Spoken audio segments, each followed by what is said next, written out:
Bienvenidos, esto es Visión Colectiva Radio.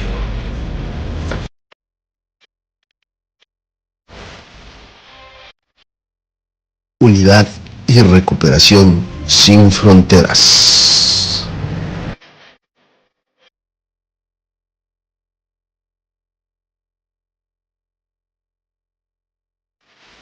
Transmitiendo a todo el país y el mundo desde Ciudad de México.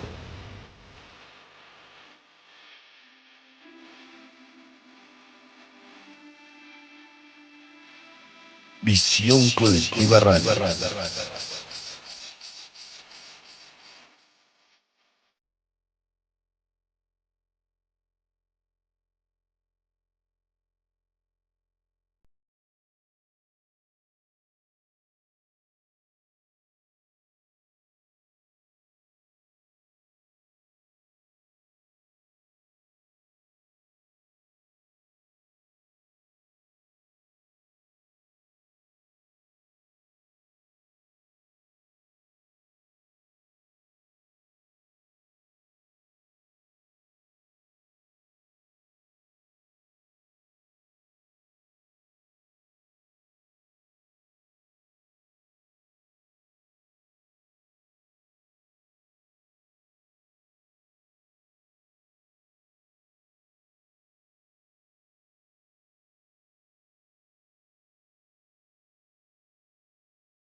Inicio sin más al tema, vamos a entrar en materia y hoy que nos acompaña mi querido Eric, bueno, pues nos va a compartir acerca del tema, ¿no? Segundo paso, mi querido Eric, el sano juicio, que cuando hablamos de sano juicio, evidentemente estamos hablando también quizás de manera un poco encubierta o no tan visible de lo que es la locura, pero más adelantito vamos a abordar esta parte para poderle dar contexto a lo que es el sano juicio. ¿Qué nos dice el segundo paso, mi querido Eric, acerca de lo que es esta parte? Que dice, llegamos al convencimiento que solamente un poder superior nos puede devolver el sano juicio. Yo creo que ese encabezado nos va induciendo a reflexionar un poco acerca de cómo es que vamos perdiendo la noción de la realidad en ciertos aspectos. Nos habla por ahí, nos menciona acerca del beligerante, el intelectualoide y por ahí algunos otros aspectos de los cuales está formada nuestra estructura mental. ¿Qué nos puedes compartir, mi querido Irak, acerca de esta parte, ¿no? de cómo llegamos a ese convencimiento? Bueno, de entrada dice desde el primer paso que es dolorosísima la derrota. Nosotros con una copa en la mano torcimos nuestras mentes hacia una obsesión que solo un acto de la providencia podría arrancarnos. Menciona que nosotros somos enfermos física y mentalmente, que es un punto que a nosotros nos cuesta mucho aceptar. Muchos llegamos o nos acercamos a un grupo, dice el tercer capítulo, con la esperanza de volver a beber como la gente normal, y desde ahí se nota la locura que va implícita en la enfermedad alcohólica, ¿no? Es decir, muchos no estamos totalmente derrotados y queremos que se nos enseñe a beber. Mucha gente que está en un grupo actualmente, en el fondo anhela volver a beber, anhela tener un pretexto. Había compañeros que decían, preguntaban en juntas de preguntas y respuestas, si se muere mi mamá, ¿es válido tomar? O sea, preguntas de ese tipo, ¿no? Y había quien decía que en el bautizo de su hijo, pues, él iba a beber. Entonces, hay gente, justamente, que no acepta que nosotros tenemos, en la introducción del Libro Azul, Silver dice que nuestra alergia es un deseo, no dice vehemente, dice un deseo obsesivo, una cuestión. Nosotros siempre queremos beber. Entonces, por eso él dice que tenemos una mentalidad diferente. Y además, toda la literatura está diseñada para que nosotros entendamos que cuando entra una gota de alcohol a nuestro cuerpo, nuestra mente va a activar esa enfermedad. Entonces, dice Bill, al final del segundo paso, que nosotros tendremos que reconocer que ya sea que hayamos roto un mueble de la casa o las fibras morales de alguien, no obramos con sano juicio. Sano juicio es cordura. Entonces nosotros los enfermos que buscamos a través del alcohol estimularnos, fugarnos, tranquilizarnos, socializar, interactuar sexualmente con alguien y necesitamos ese lubricante social, somos personas que no tenemos equilibrio. Entonces se denota cierto aspecto de locura que a muchos les ofende. Sí, fíjate que por ahí incluso en una parte del libro he leído que dice que podemos aceptar ser alcohólicos, ¿no? O tener algún tipo de adicción, pero cuando nos mencionan que estamos locos, como que algo dentro de nosotros se inquieta, ¿no? Se incomoda, como que no le agrada escuchar, ¿no? Que estamos mentalmente desequilibrados. Que esto no es exclusivamente solamente es algo exclusivo, solamente de las personas que llegamos a padecer una adicción, ya sea el alcohol, las drogas. Esto también forma parte por allá afuera del tipo de mentalidad que llegamos a tener cuando actuamos de manera impulsiva, de manera desequilibrada, de manera deliberada, sin contemplar las consecuencias, ¿no? Entonces, ahorita mencionabas un factor muy importante acerca de la obsesión, ¿no? Creo que es una parte fundamental el entender que si nuestra mente está enfocada en esa obsesión, siempre vamos a tener como ese riesgo, podremos decir que es un riesgo, de volver a ceder a las demandas del alcohol, ¿sí es correcto? Sí, incluso en algún momento le llaman el rey alcohol y nosotros somos sus vasallos. ¿Te acuerdas del tema de los 17 síntomas de la personalidad alcohólica? Sí.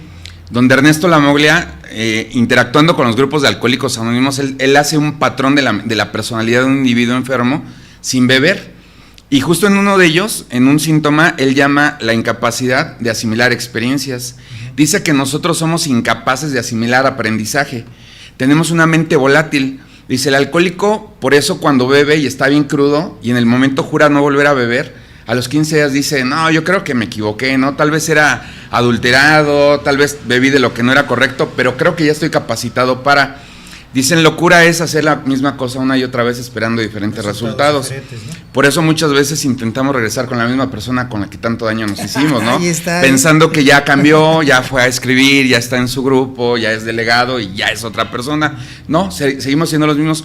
Entonces, en la incapacidad de asimilar experiencias, Ernesto Lamoglia dice que nosotros somos incapaces de practicar lo que ya nos hizo bien y de olvidar lo que ya nos hizo mal. Dice, de ahí que nosotros tengamos que estar en una junta constantemente. Hoy hay mucha gente partidaria de decir que ese es como un encadenamiento, ¿no? Que nos lavan el cerebro y nos dicen que que somos alcohólicos para toda la vida y lo ven como una condena. No, no es una condena, solamente es como una enfermedad con la que hay que tener cuidado. Entonces, en el momento que uno se aparta del rebaño de los alcohólicos, se inclina por las ideas mundanas. ¿Cuántos no hemos tenido la tentación de decir, bueno, ¿qué hago todas las noches en una agrupación? Yo merezco una vida social activa, y sutilmente van a llegar las tentaciones. Nosotros somos individuos hipersensibles, es decir, estamos en el extremo de la sensibilidad, y las ganas de beber, decía un compañero mío, jamás se te van a ir.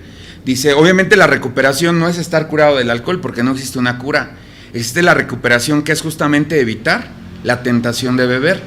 Pero comentan las malas lenguas que Bill en su lecho de muerte pidió una copa de alcohol. A mí no me consta, tampoco se me haría raro, ¿no?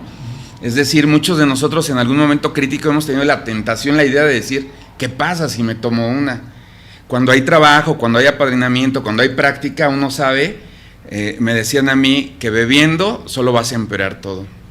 Ok, bueno, fíjate, aquí algo que mencionabas, ¿no? Dice por ahí una parte del segundo paso que dice, ok, ya me convencieron que soy alcohólico, pero de aquí ¿a dónde vamos? O sea, ¿qué camino, o más bien qué es lo que continúa después de llegar a ese convencimiento? Decir, sí, ok, pues sí, padezco esta enfermedad, pero a reserva de que tú me lo estás diciendo, ¿no? O sea, como que si no hubiera ese conocimiento de manera personal, de llegar a esa conclusión de manera individual, sino que yo los acepto a regañadientes porque alguien me lo está de alguna manera diciendo de manera insistente, ¿no? Entonces, aquí hay un parteaguas, porque yo lo que me gustaría que hiciéramos una introspección, es en esta parte de por qué ese aferramiento, ¿no? ¿Por qué en algún rincón de nuestra mente todavía se alberga ese deseo, ¿no? De en algún momento volver a beber, quizás ya de una manera más moderada, ¿no? lo pienso así a través del autoengaño, ¿no? De decir, bueno, pues ya llevo cierto tiempo, ya llevo ciertos años, ya reconocí que soy una persona que tiene esta enfermedad, pero creo que me merezco ya, ¿no? En algún momento darme un gusto, ¿no? En algún momento, ¿no? Bueno, de entrada, en donde el segundo paso dice, ya nos convencieron de que somos alcohólicos, no se refiere tanto a la imposición de ideas de alguien. Mi padrino decía, compartiendo, decía, esta noche quien no se sienta alcohólico que recoja su miseria y que se retire, ¿no? Es decir, las circunstancias ya son las suficientes para que nosotros nos demos cuenta que somos alcohólicos. Cuando uno mira hacia atrás y te das cuenta qué hicimos con nuestra familia, qué hicimos con nuestra juventud, qué hicimos, ese tema dedicado a las mujeres de hasta la flor más bella se marchita, a mí me gusta decir que incluido un joven, no porque sea del sexo masculino, no deja de verse mal abotagado de alcohol. Entonces, han sido las circunstancias las que nos conducen a Alcohólicos Anónimos. Obviamente, desde el primer paso dice que la idea de admitir que somos alcohólicos hace que todos nuestros instintos se rebelen. El primero que se va a revelar es el instinto social. Sí. O sea, yo voy a ir a una fiesta y no voy a beber. ¿Qué van a decir de mí si yo fui el campeón de la bebetoria, ¿no? Yo fui el que más bebió, yo fui el que los instigó a beber, yo soy aquel. Dicen que nos acompaña toda una visión social de que el alcohol es bien visto. Entonces, cuando dice, ¿de aquí a dónde? Bueno, a la práctica de un programa, porque recordemos que el primero y el segundo paso no requieren acción, solamente hay que aceptar las dos ideas poderosísimas. La primera, la de la derrota ante el alcohol y la vida ingobernable, y la segunda, que no tengo sano juicio, Dios mediante se me devolverá. ¿Por qué siempre en nuestras cabezas, en los rincones, rondará la idea de volver a beber? Porque tenemos una mente alcohólica. Porque alguien decía, nosotros somos alcohólicos antes de beber. Ok, es un punto muy importante que ahorita nos haces favor de explicarnos un poco acerca de eso, porque por ahí no sé si has escuchado que de pronto dicen, es que después de que yo dejé de beber, fue cuando empezaron esos estados de locura, que mucha gente interpreta la locura como neurosis, ¿no? Incluso dicen la frase muy común, que después de tapar la botella se destapó una neurosis, ¿no? Que yo creo que hablar de neurosis, pues eso ya lo dejamos para los profesionales de la salud, pero sí podemos hablar de esos estados de inquietud, de ansiedad, de irritabilidad, incluso de estados de depresión, de soledad, donde como que no te encuentras, no te hallas, no te sientes cómodo o parte de un núcleo social, llámese la familia, llámese el trabajo, no lo sé, pero que de alguna manera esa inquietud es lo que siempre está haciéndote ruido en la mente y que no te permite ir un poquito más allá y vivir un poquito más en calma. ¿No estamos en lo correcto, Eric? Entonces, ¿qué es sano juicio? Dice que sano juicio es la facultad de discernir y asimilar la realidad sin llegar a deformarla e interactuar con el entorno sin alterar el orden. Entonces imagínate nada más, o sea, tú bien lo decías hace rato, ¿no? Que nuestra mente, estamos en un total desorden, hay caos, hablabas hace ratito del caos, que no podemos tener congruencia entre lo que decimos, lo que sentimos y lo que hacemos, ¿no? Y cuando se vive en ese estado, pues evidentemente no hay una línea de vida donde podamos vivir de manera correcta, de manera satisfactoria. Pero vaya, más adelante nos va mencionando acerca de cómo está o cómo son, digamos, cómo están clasificados varios tipos de comportamientos, ¿no? Nos habla del beligerante, que siempre está peleando con todo, ¿no? Que de todo le hace de a todos, que siempre está inconforme, con nada está de acuerdo, nada le gusta, con nada queda satisfecho. Pero, ¿a qué obedece, mi querido Eric, que a veces estemos en esa condición de estar peleados con todo el mundo, o de querer estar en conflicto con todo el mundo, estar en desacuerdo? Bueno, beligerante que viene de bélico. Ajá. Y el alcohólico es un inadaptado, justo su hipersensibilidad con la que Bill dice, recordemos cuando Bill menciona que de niño él está en un día de campo con sus papás y escucha la palabra divorcio y a él todo se le resquebraja, o cuando menciona que en su adolescencia, viviendo con su abuelo, su novia muere. Dice, una persona normal se hubiera deprimido 1 año, yo me deprimí 3.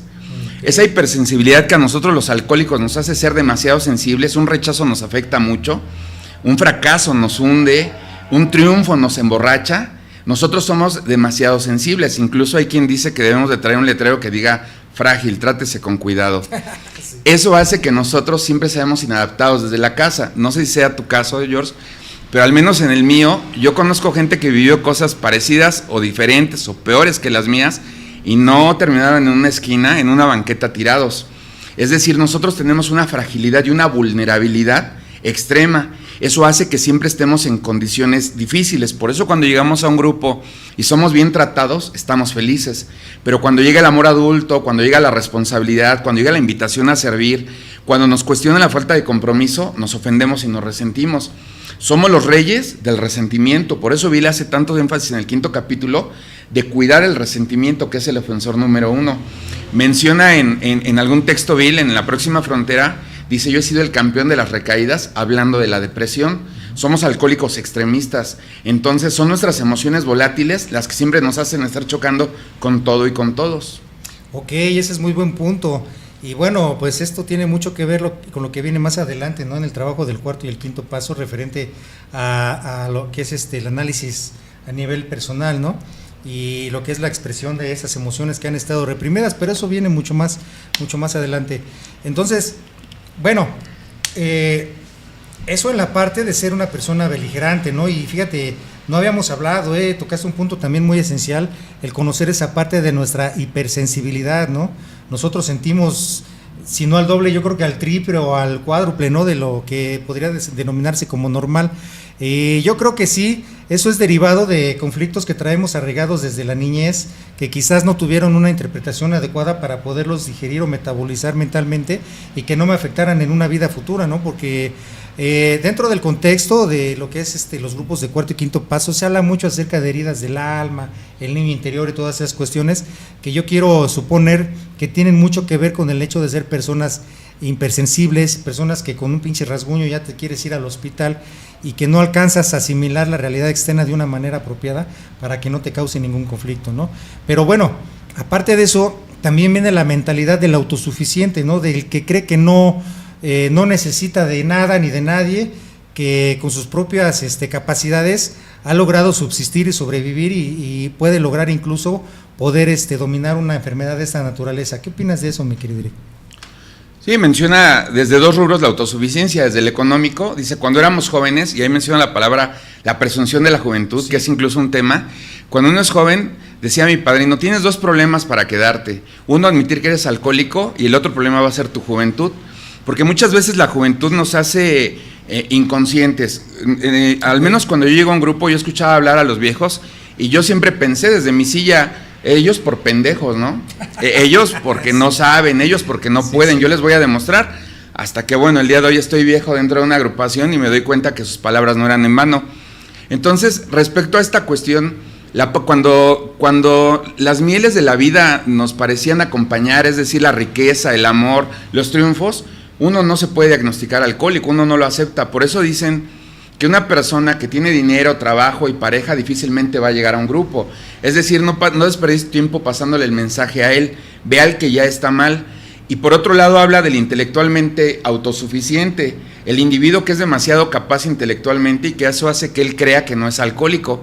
Dice, pero el diablillo del alcohol tenía otros planes. Entonces recordemos que ser alcohólico no significa ser idiota. Es decir, hay mucha gente que tiene mucha capacidad intelectual, mucha capacidad para hacer dinero, pero el alcoholismo no perdona raza, credo, condición ni género. Eso me lleva a lo que comentabas de las heridas del alma. Muchas personas creen que nosotros bebemos porque tuvimos pobreza o porque tuvimos ausencias en la vida, pero está comprobado que no. Nosotros vivimos por la manera en la que interpretamos la vida. Por eso no solo beben los jodidos, beben también los ricos. E imagínate una persona que tuvo sirvienta, que tuvo todos los juguetes, ¿por qué se hizo alcohólico? Y tiene que ver con su hipersensibilidad, con su manera de interpretar.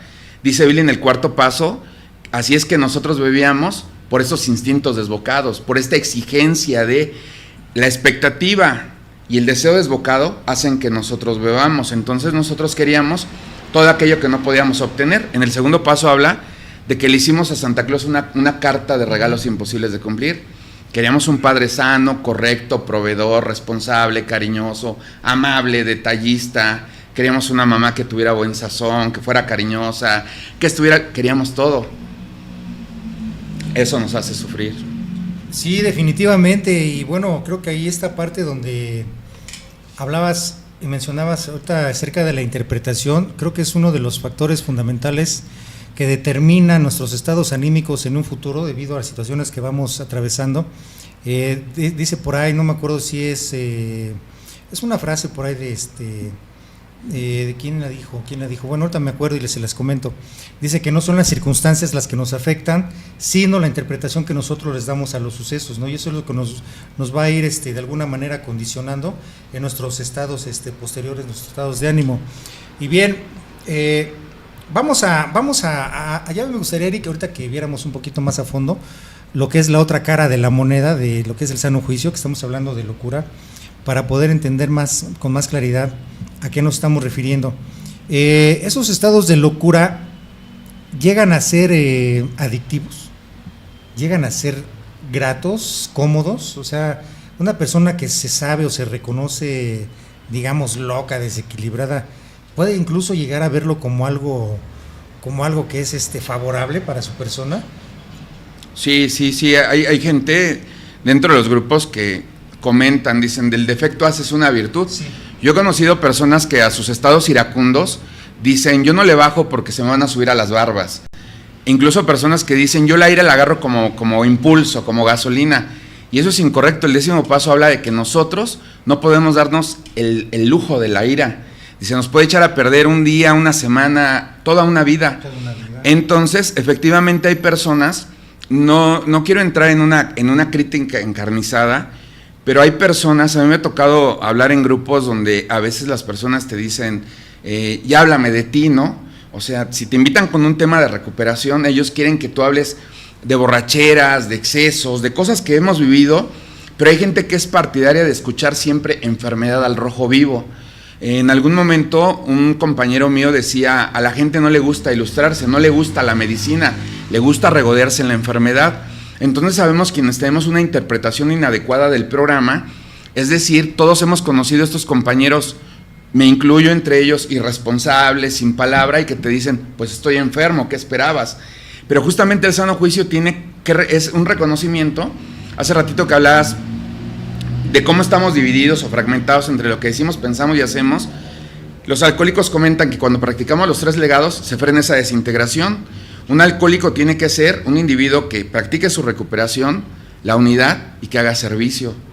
Cuando esas cosas empiezan a practicar los 3 legados, la enfermedad empieza a ceder, pero muchas veces nosotros no queremos, nos conformamos con tapar la botella.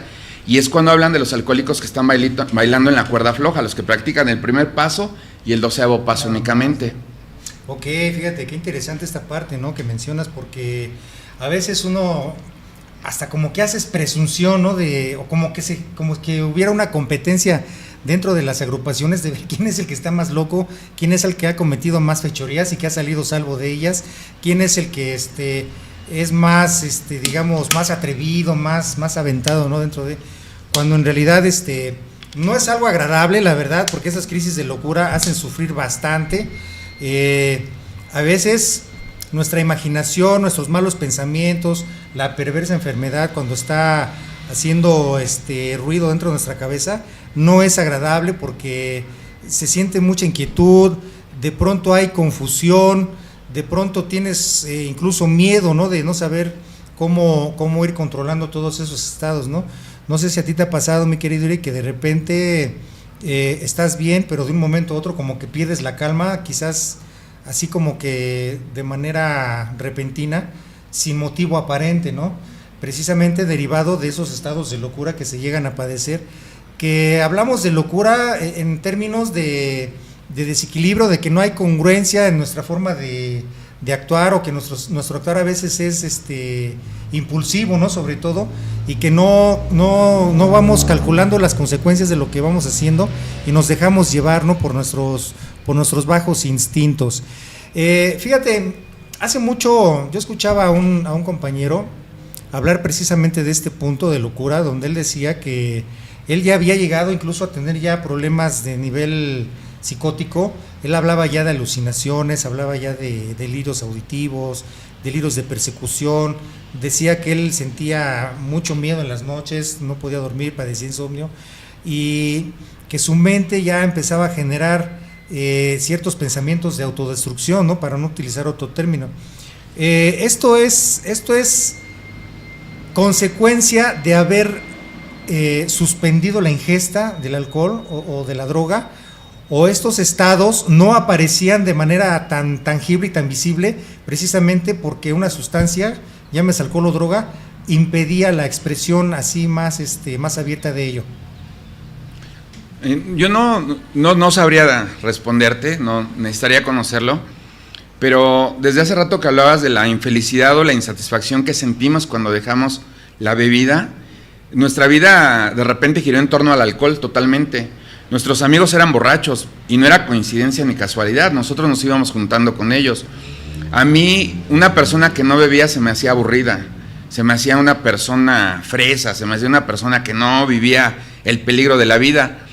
Cuando hay personas que llegan a la agrupación, incluso me acuerdo que en algunos años, en los grupos de cuarto y quinto paso, como que cada grupo tenía a su loco, ¿no? A su esquizofrénico. Y había gente que llegaba y se sentía adaptada con nosotros. En el quinto capítulo al inicio menciona de las personas que no logran el triunfo con este programa, dice, son seres incapaces por su propia naturaleza de ser honrados consigo mismos. Dice, después también hay los individuos que sufren graves trastornos emocionales y mentales, y ellos logran recuperarse si tienen la capacidad suficiente de ser honrados consigo mismos. ¿Recuperarse de qué? Del alcoholismo. Ya los padecimientos mentales tendrán que tratarlos con un especialista. A mí me tocó una época en el cuarto y quinto paso donde los padrinos creían que podían curar todo. Al esquizofrénico le decían, ya no te tomes tu medicamento. Se ha comprobado que no, cada loco con su tema. Si tienes una diabetes la tendrás que tratar con un médico, si tienes un problema mental lo tendrás que tratar con un psiquiatra. Y tu alcoholismo y bueno, en mi caso, mi vida espiritual trato de desarrollarla dentro de una agrupación. Quiero hacer una aclaración, hay muchas personas dentro de un grupo que les gusta llamarse psicópatas, ¿no? Que dice, yo soy un psicópata. Mi padrino me dejó muy claro ese ejemplo. En alguna ocasión en una junta, un compañero mencionaba que había pateado a su hijo porque le compró un helado de 10 pesos y cuando él lo tira, sí, mi compañero patea a su hijo. Entonces lloraba en la tribuna, tenía un sentimiento de culpabilidad demasiado obvio, y cuando se baja mi padrino le dice, ¿por qué dices que eres un psicópata? Y él dice, no me está escuchando, patea a mi hijo por un helado de 10 pesos. Y mi padrino le dice, justamente eso es lo que te hace no ser un psicópata, ve cómo estás lleno de culpa, incluso tienes ganas de beber. Un psicópata puede quemar una escuela llena de niños y no sentir remordimiento, nosotros sí. En ese sentido, nosotros somos alcohólicos. Somos gente a la que todos los daños que hemos ocasionado, cuando se voltean, nos hacen ser demasiado manipulables. Por eso en los grupos hay muchos alcohólicos, o mucha gente que se llama alcohólica, que no va porque su familia no la deja ir, ¿no? Que ahora tienen que quedarse a cuidar nietos, que ahora tienen que cuidar a los hijos de 30 y tantos años. La culpabilidad no trabajada, muchos le llaman recuperación. Ok, es un punto muy interesante, ¿no? La diferencia entre tener un desequilibrio, ¿no? Derivado de ciertas conductas, y otra tener una psicopatía, ¿no? Padecer que se podría se podría definir como un trastorno. Sí, ¿no? El ser un psicópata es parte de un trastorno mental, ¿no? No sé, o sea, desconozco esos términos, pero no sé si un psicópata sea un trastorno o sea una patología, pero en la literatura cuando habla de trastornos emocionales, habla de cosas como emociones hay complejas, ¿no? Un trastorno emocional, una enfermedad emocional podría ser una depresión. Definirte que sea un trastorno mental sí lo desconozco. Es que fíjate que yo te cuestionaba esta parte referente a la situación de que muchas veces cuando estamos en un estado de, digamos que de aparente sobriedad, a veces estamos tranquilos, estamos en calma, pero en cuanto hacemos la ingesta de alcohol o la droga, se desdobla la personalidad, la perversa personalidad, ¿no? Cambia totalmente tu actitud, dice por ahí de lacónico a locuaz, ¿no? Y empiezas, es cuando empiezas a bailar y empiezas, te vuelves más parlanchín, ya más adelante, ya avanzada la borrachera, pues ya empiezas a pelear y terminas haciendo actos de mal juicio, ¿no? Que es el tema que estamos tratando.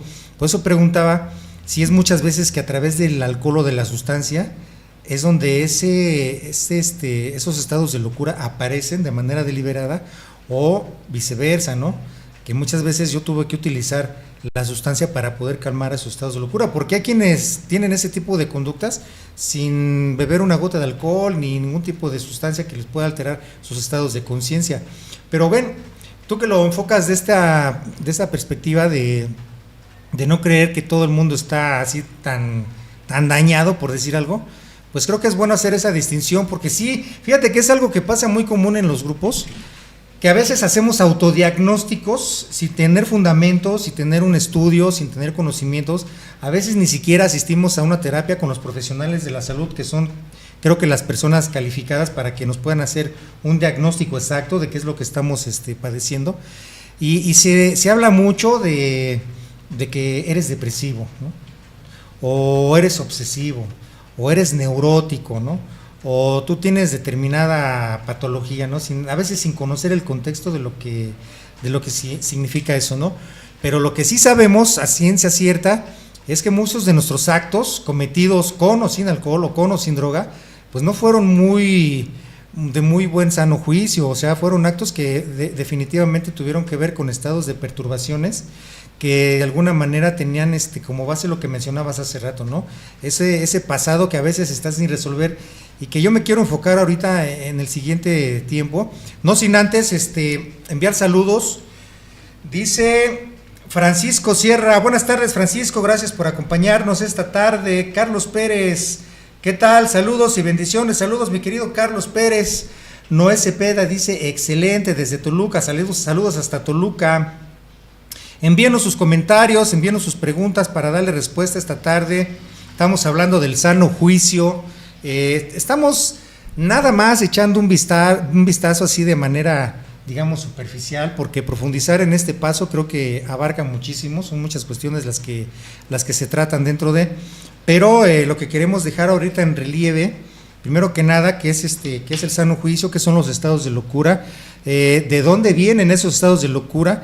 Y también vamos a entrar a esa parte de cómo se pueden ir resolviendo dichos estados de desequilibrio mental, que hablar de desequilibrio mental, lo acaba de mencionar mi compañero Eric, no es hablar de una patología como tal, sino nos estamos refiriendo a la falta de congruencia en nuestro pensar, nuestro hablar y nuestro actuar, incluso hasta en nuestro sentir.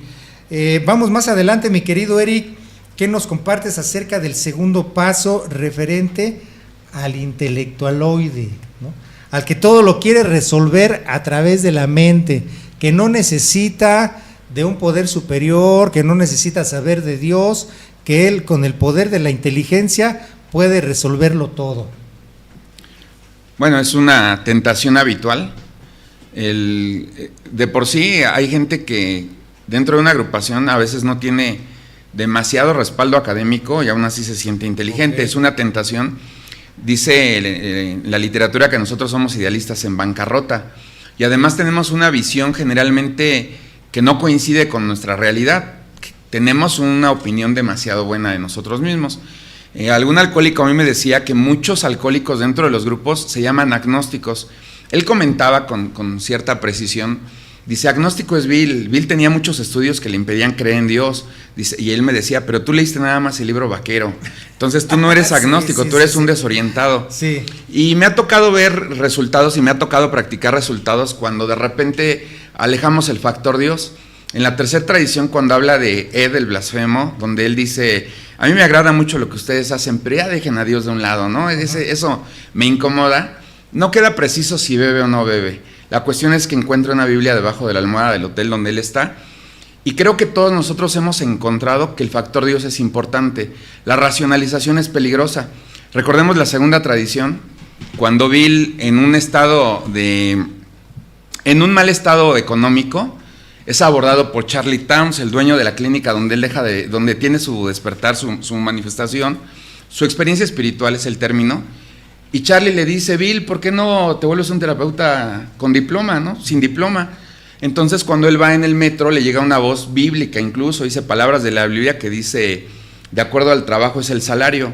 Cuando él llega a su casa, dice en la segunda tradición, una bola de alcohólicos esperando café, pero en la reunión de la noche, esto viene en Transmítelo, dice, su esposa Lois es la primera que está en desacuerdo, y después los alcohólicos, el puñado de alcohólicos que estaban sin beber le dicen, Bill, ¿qué pasa si tú cobras? después nosotros vamos a cobrar y esto se lo va a llevar el carajo. Entonces ahí queda consciente, queda plasmada otra de las máximas de Alcohólicos Anónimos. Es difícil que uno solito se guíe, por eso son grupos de autoayuda. Yo necesito estar apadrinado. O sea, este programa no se puede practicar individual. Y en la segunda tradición habla de que la conciencia se va a manifestar, un Dios amoroso se va a manifestar a través de la conciencia. Conciencia es conocimiento. Un puñado de alcohólicos que tengan conocimiento de lo que están haciendo y por qué lo están haciendo, hay mucha probabilidad de que Dios se manifieste ahí. Entonces me agrada reconocer que Bill piensa estar guiado por Dios, dice, lamentablemente era equivocado. Se manifiesta la conciencia y le dice, no, Bill, esto no se puede cobrar. Entonces sacar a Dios de la ecuación es presuntuoso y peligroso. Ya lo hicimos antes de llegar a una agrupación, no hay razón para seguirlo haciendo. Ahorita que mencionas acerca de la conciencia, fíjate que dice por ahí una de las tradiciones, si no mal recuerdo, que no hay líderes, ¿no?, dentro de nuestras agrupaciones, sino que solamente somos servidores, ¿no?, de confianza, y que ese poder divino se manifiesta precisamente a través de la conciencia. Pero más explícitamente, ¿cómo es esa manifestación? ¿Cómo concibes tú esa manifestación de ese poder superior a través de cada uno de nosotros? En la opinión, es decir, si nosotros decimos, compañeros, el grupo no tiene recursos, ¿qué hacemos? Un consenso, la pluralidad, la opinión de todos, incluso en las bitácoras, no me acuerdo si es en la de Central Mexicana, que viene la oración del servicio, que dice, Dios, concedemos el valor, la serenidad, para que esta junta de servicio esté totalmente a salvo, especialmente de nosotros mismos. Entonces, esa es la conciencia manifestada. Obviamente, para que haya conciencia tiene que haber un poquito de ilustración. Cuando Bill habla en el concepto de las características que un líder debe de tener, y recordemos que el liderazgo no significa mando, ¿no? Exacto. Y dice que un líder debe de ser rigurosamente ilustrado, responsable y moral. Cuando nosotros estamos en una reunión entendiendo que estamos tratando asuntos de vida o muerte, porque si el grupo perece, nosotros también, si nosotros tratamos de que siempre sean nuestros mejores deseos los que prevalezcan en una reunión, no habrá medidas dictatoriales, intransigentes, llenas de cerrazón. Ese es el Dios amoroso manifestado. Yo nací en un grupo de cuarto y quinto paso, por manifestación entendíamos otras cosas, ¿no? Entendíamos el individuo que se transforma, el que levita, cosas así. Y hoy entiendo que muchas veces, yo he visto la manifestación de Dios en los alcohólicos. Yo he llegado mal a una reunión, he subido a la tribuna, me han dado la ayuda y he ido mejor a mi casa. He sentido la mano de Dios. Entonces, hoy creo que un Dios amoroso se va a manifestar más fácilmente a través de individuos ilustrados, responsables y morales. Ok. Yo tengo una pregunta y es una pregunta que le hago de manera constante a los compañeros. ¿Qué entendemos por despertar de conciencia y qué entendemos por una regeneración espiritual? Este es mi punto de vista, más allá de lo que cada quien piense. Cuando Bill en la clínica Towns, el 11 de diciembre de 1934, cae derrotado, es decir, cuando el doctor Silver lo desahucia, dice Bill que leyendo el libro de Variedades de Experiencias Religiosas de William James, se da cuenta que experiencias espirituales hay como arena en el mar, como granos de arena en el mar, es decir, cada uno llega por vías diferentes. ¿Cuál es el común denominador? El colapso del ego. Cuando nuestro ego se achicharra, nosotros vamos a vivir potencialmente una experiencia espiritual. La diferencia con el despertar espiritual, dice en el 12º paso, habiendo practicado estos principios en todos nuestros asuntos, como resultado tuvimos un despertar espiritual. Y por despertar espiritual dice, esto significa que ahora podemos hacer, pensar y sentir eso que antes sin ayuda no podíamos. Entonces yo diferencio, la experiencia espiritual es cuando tu ego se achicharra, el despertar espiritual es cuando estás practicando el programa y llegas a un nuevo estado de conciencia en el que ahora tú mismo puedes pensar positivamente, puedes sentir mejor y puedes obrar mejor. Es decir, ya no necesitamos el paliativo del alcohol. Ante la adversidad hoy puedo decir, esto también pasará. Ante la adversidad yo puedo decir, bueno, si mi madre muere y yo bebo, ¿qué voy a solucionar? Si mi esposa se va y yo bebo, ¿qué voy a solucionar? Y empieza a haber un grado de sano juicio. El despertar espiritual te permite hacer, pensar y sentir eso que antes no podíamos. Ahí es como yo diferenciaría. Entonces la experiencia espiritual es una, el despertar es otro. En el sexto paso, cuando habla de que nosotros tenemos que trabajar nuestros defectos de carácter, dice, nosotros aspiramos al desarrollo, la perfección no existe. ¿No? Entonces tenemos que estar trabajando insistentemente en nuestra vida, en nuestros defectos, en eliminar nuestros defectos, en reparar con las personas con las que hemos actuado con mal juicio. El 10º paso es un inventario constante, perseverante, en donde dice, hoy me comporté con los demás como me hubiera gustado que se comportaran conmigo. El 11º paso, que es una tarea para toda la vida, y ahí es donde yo veo el desarrollo espiritual. Sí, pero es un trabajo que creo que es arduo, que definitivamente no todos estamos dispuestos, ¿no? Porque todavía como que hay esas reservas mentales por ahí escondidas, más bien la ilusión de que en algún día podremos ser bebedores normales, ¿no? O consumir algún tipo de sustancia de manera segura, ¿no? Que no nos lleve al peligro. Pero este es un trabajo, bien lo dices, es un trabajo amplio, es un trabajo para toda la vida, porque a veces yo, fíjate que he llegado por ahí a escuchar en algún podcast, a alguien decir que esto tiene cura. No lo sé, quizás para él sí la tenga. Hay quienes dicen que esto es una enfermedad incurable, progresiva y mortal. Yo creo que eso lo determina el grado precisamente de crecimiento espiritual que vas obteniendo a través de la práctica de los pasos, señores, porque esto es de práctica, esto no es de teoría, y yo siempre se los digo en los grupos.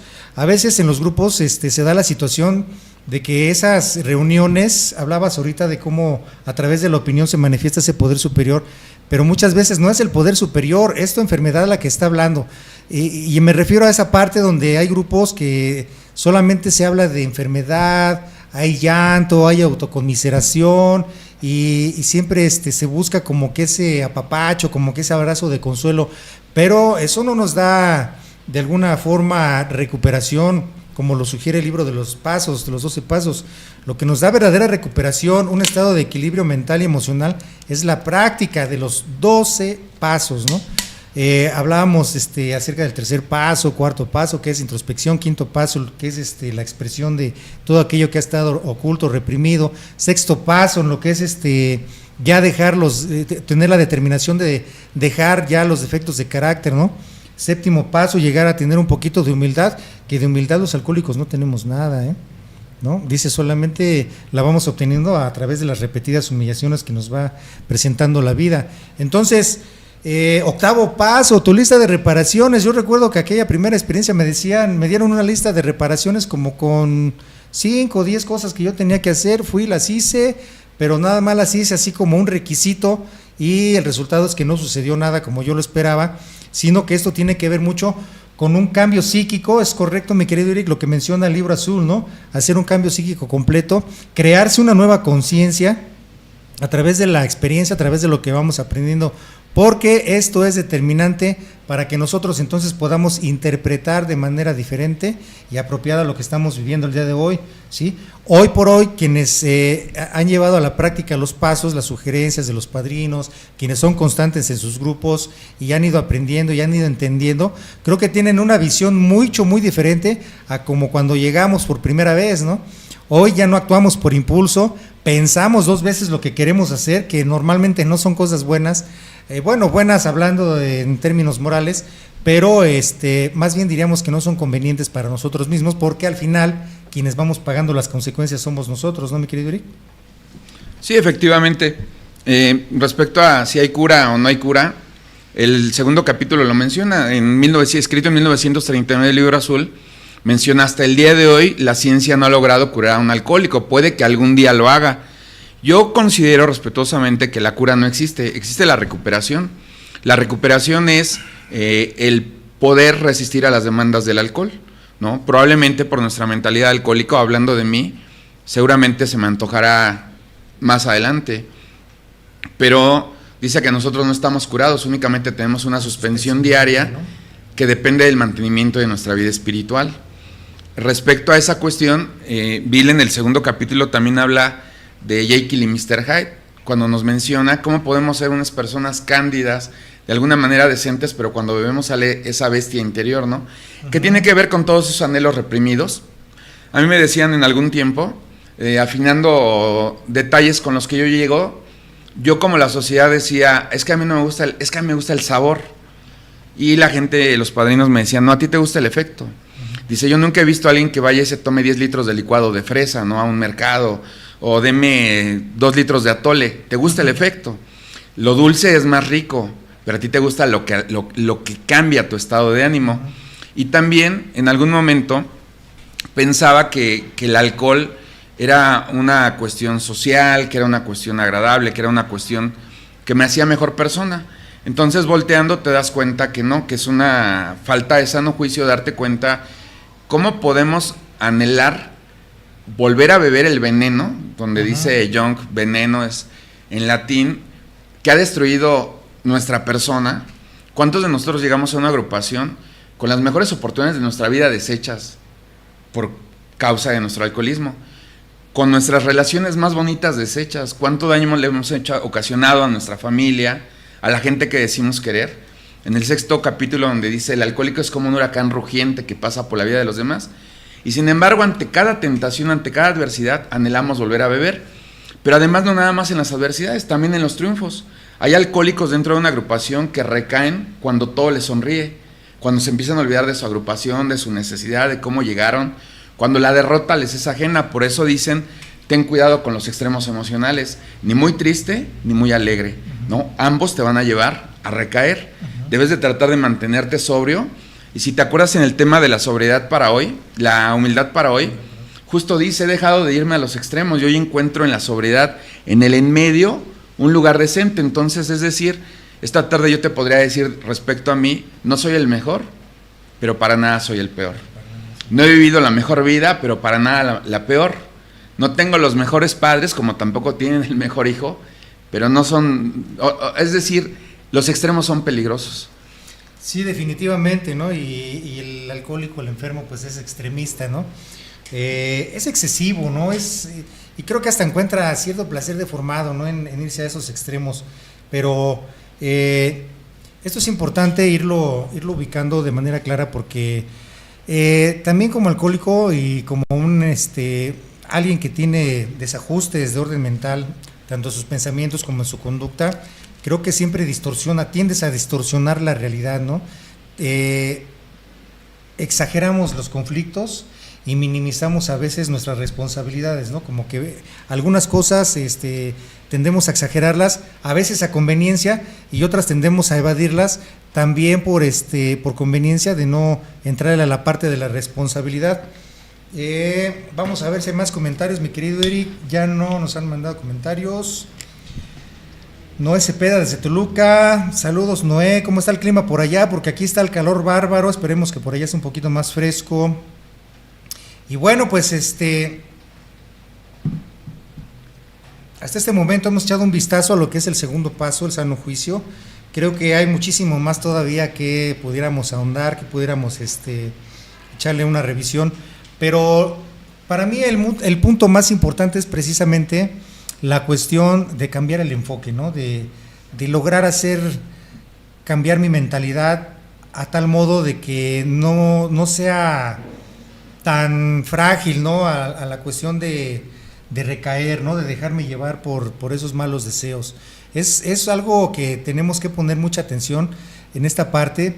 Precisamente, apenas hace poco comentaba sobre la situación de cómo de pronto sentimos que ya estamos bien, cuando en nuestro entorno de vida las cosas empiezan a funcionar, empiezan a cambiar, ya te empieza a ir bien en el trabajo, ya empiezas a tener una mejor relación con tu familia a nivel social, físicamente incluso te llegas a sentir bien, y de pronto te confías y es cuando caes en la trampa, ¿no? De repente decir no pasa nada, ¿no? Y si llegase a pasar, pues lo vuelvo a intentar, y creo que esto no conlleva como que mucha dificultad, ¿no? Cuando en realidad a veces, cuando caes en esas trampas, es todavía mucho más difícil volver a salir de ellas. ¿Por qué? Porque nuestra mentalidad sigue siendo la misma. Por ahí hay un libro que se llama El pensamiento adictivo, si no me equivoco, donde habla de estas partes, ¿no? De cómo a veces nuestros mismos pensamientos, o nosotros mismos más bien, somos la piedra de tropiezo, ¿no? Para a veces una recaída, o si no recaída en la sustancia, sí en las recaídas emocionales, ¿no? Donde estamos inquietos, estamos irritables, estamos descontentos, tenemos miedo, nos sentimos solos, no podemos sostener una relación de familia o de pareja, incluso ni laboral, porque estamos ansiosos, ¿no? De volver a nuestra vida pasada. Pero ahorita comentaba mi compañero Eric, la fuerza que tiene, ¿no? Siempre sujetarse de un poder superior, como tú lo entiendas, porque también hay esta parte de los conflictos religiosos, ¿no? Aquel Dios que nos inculcaron nuestros padres, pero que no dio tan buen resultado, dice por ahí, porque el diablillo del alcohol tenía otros planes para nosotros, mi querido Eric. Sí, discutir sobre quién o cómo es Dios es innecesario. Cuando en alguna junta me preguntaban, ¿se puede ser agnóstico dentro de la agrupación? Y claro, en el 4º capítulo vi lo dice, el mundo del espíritu es inclusivo. Queda comprobado que no necesitamos convencer ni evangelizar. Cada quien sentirá su poder superior como lo entienda cuando tenga que llegar. Entonces es otra de las prácticas que hacíamos cuando estábamos borrachos, ¿no? Yo quería decirle a alguien cómo era Dios. Yo tenía mucho de decirle a mis compañeros cuando eran guadalupanos que esa era una tontería, que los españoles, cosas que ni yo sabía. Y lo que he entendido el día de hoy es, Dios nos va a devolver el sano juicio, y creo que una persona que asiste a sus reuniones cotidianamente, que deja de pelear, el segundo paso dice, en el momento que dejé de discutir, el segundo paso se empezó a infiltrar suave y gradualmente, ¿no? Cuando entendí que los alcohólicos que hablaban no tenían nada contra mí, que querían mi bienestar. Yo era el beligerante, era yo el belicoso, era yo el que estaba en contra de todos, el que creía que a bola de billetazos y persiguiendo mis deseos mundanos es como iba a conseguir el triunfo en la vida. En el 12º paso nos menciona que el concepto de éxito ha cambiado, ¿no? Yo algún día escuchaba a alguien que decía, yo cambiaría el que me dijeran padrino por el que mi hijo me dijera buen papá. Okay, y cuando empiezas a entender que la recuperación se practica en la casa, que cuando hay un poquito de despensa, que cuando uno deja de ser ese farol de la calle, creo que empieza a haber una gota de sano juicio. Es decir, el sano juicio no es algo inaccesible, es más sencillo de lo que creemos, pero nosotros estamos peleados porque, como para estar igual de jodido que tú. Sí. Y, la crítica, ¿no? Sí, porque la gente todavía cree que traer un carro, que traer una vestimenta, el celular, que ese es el éxito. Y no, muchas veces en la agrupación tú te das cuenta cuando alguien es querido, cuando alguien es de alguna manera respetado su punto de vista y dices, creo que algo está haciendo bien, sí. ¿No? Hay gente que es seguida porque es, no sé, en los grupos tradicionales hay personajes que son muy populares, no personajes, hay individuos que son muy, muy populares porque invitan, porque son cómodos, porque son plácidos, ¿no? Y algo que hemos entendido entre alcohólicos es mejor decirnos la verdad. Entonces, cuando tú ves a alguien que está practicando el programa y aún así es apreciado, pues creo que un poquito de sano juicio debe de tener. A mí se me haría un punto importante para elegir al padrino, ¿no? Muchas veces escogemos al más deschavetado, al que sigue viviendo como cuando bebía. Y dices, es que es jocoso. ¿Por qué? Pero, perdón que te interrumpa, Eric, pero ese es un punto muy esencial, ¿no? Y es muy común, sí, exactamente. Te interrumpí bruscamente para que no se me fuera la idea, porque siempre buscamos personas que sean muy parecidas a nosotros, como con la esperanza de que esas personas nos den las respuestas tan anheladas o tan deseadas que tenemos, ¿no? Dentro de este proceso. Pues porque es una tendencia como cuando bebíamos. ¿Por qué nos juntábamos con el que era igual de borracho que nosotros o peor? Porque con él yo no iba a sentir mal. Entonces, generalmente, al menos yo he visto que hay personas que en un grupo eligen al padrino que sabe que les va a decir lo que tú quieres, ¿no? Si yo quiero faltar a mi agrupación, pues voy a escoger al padrino que casi no viene. Okay. Y no voy a escoger al que está de planta, porque él me va a decir, ya sé que me va a decir. Muchas veces nosotros colaboramos con nuestra enfermedad, por eso hay alcohólicos que decían, está tendiendo su camita, ¿no? Eso está fuerte, ¿eh? Ya se va del grupo, ya va a recaer. Y esto que nosotros decíamos, ni que fueras brujo, pero todo está basado en la experiencia, no somos tan diferentes como creemos, ¿no? Por eso existe el folleto de ¿se cree usted diferente? Muchos alcohólicos llegamos creyendo que somos la excepción. A mí no me va a pasar, y formamos parte de las estadísticas. Fíjate, eso me dio una sacudida ahorita, ¿no? A veces nosotros colaboramos, nos hacemos cómplices de nuestra pinche enfermedad. Híjole, yo creo que vamos a tener un programa aparte, ¿no? Y ahorita dice nuestro querido a ver, ya se me fue. Francisco, permítanme tantito, Dice Francisco que por eso es importante, Francisco Sierra, por eso es importante utilizar las herramientas que ofrece una agrupación como Tribuna, apadrinamiento y sobre todo el estudio de la literatura. Totalmente de acuerdo, mi querido Francisco, porque precisamente eso es lo que nos conduce a tener un mejor punto de vista, la experiencia nos puede dar la oportunidad de tener mejores puntos de vista, mejores comentarios. Dice, sobre todo el estudio de la literatura. Bueno, yo soy partidario precisamente de siempre recurrir a los fundamentos, ¿no? A los principios que están establecidos gracias a los primeros 100 alcohólicos que nos heredaron toda su experiencia, todo su conocimiento, a lo que se fue añadiendo dentro de los libros, porque creo que es una enfermedad que es si no de difícil comprensión, sí de no aceptarla así tan fácil, ¿no? Tan a la ligera. Y creo que el conocimiento de nosotros mismos, de lo que nos van compartiendo nuestros compañeros, pues nos ayuda bastante, ¿no? A poder de alguna forma ir siendo cautos, ¿no? En lo que se refiere a nuestro comportamiento. Ahorita que mencionabas esta parte de cómo participamos nosotros, nos hacemos cómplices de la misma enfermedad, pues sí es cierto, ¿no? Aquí ya lo hemos mencionado en programas anteriores, la importancia de tener un buen padrino, un padrino preparado, un padrino que lee, un padrino que practica. Yo les decía en programas anteriores, una persona culta te puede dar una sugerencia, un buen punto de vista.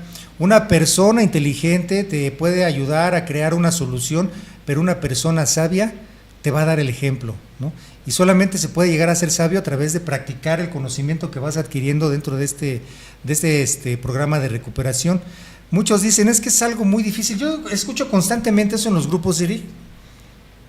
Apenas fuimos a un compartimiento y escuchaba a los compañeros con los que me tocó participar hablar acerca de que esto es algo muy difícil, está muy cabrón, yo no puedo, la verdad no ha avanzado mucho, bla, bla, bla.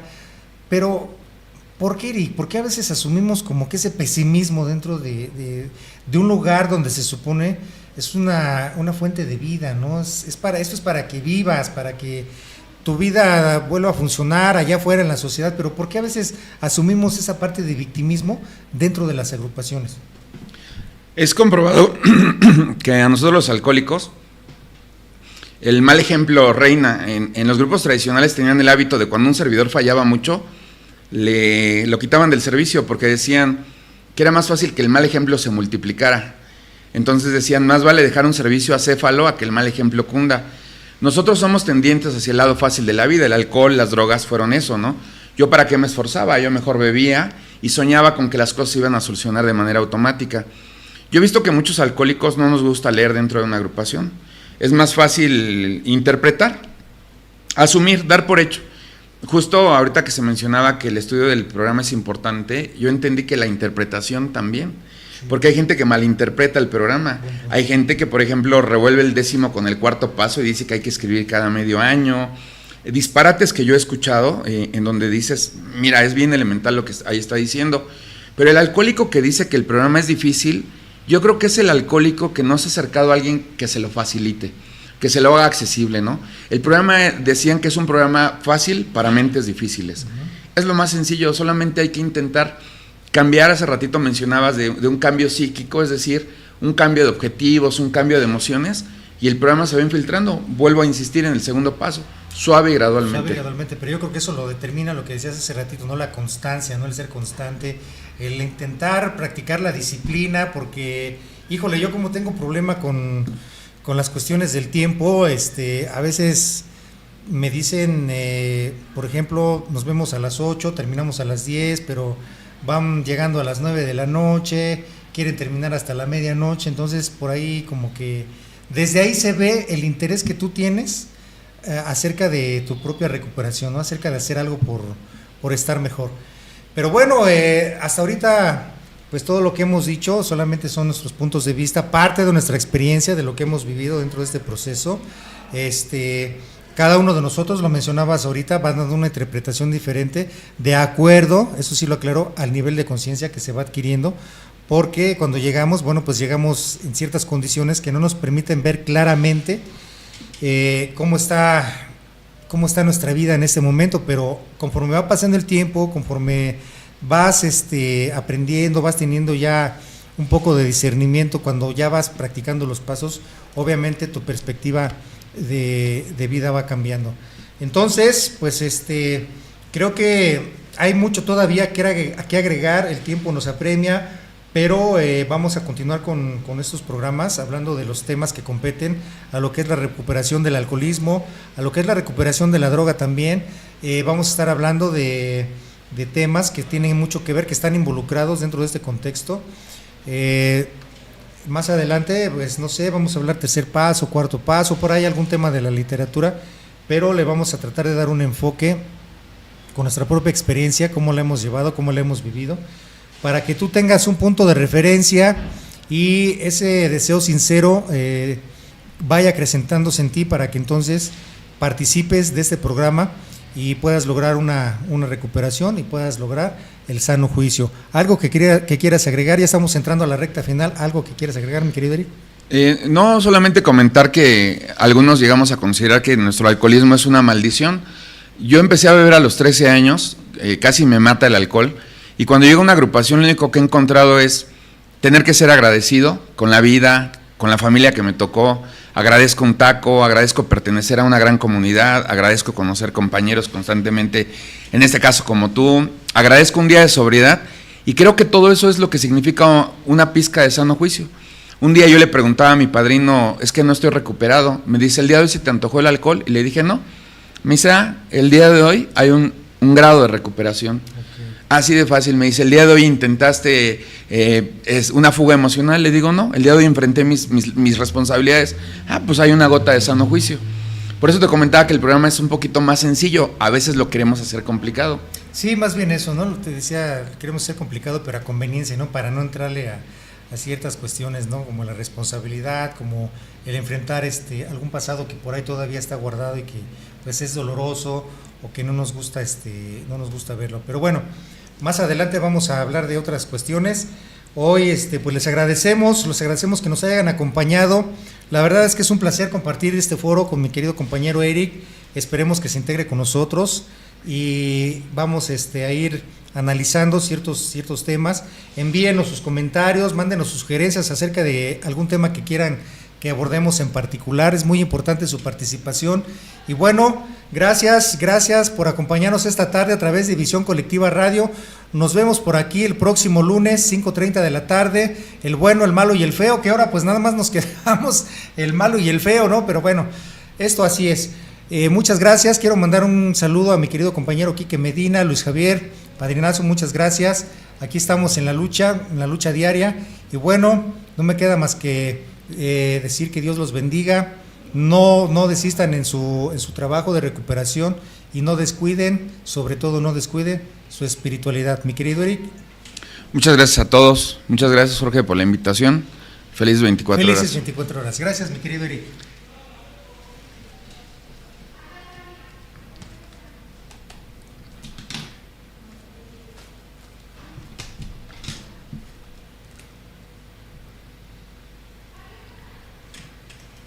Listo.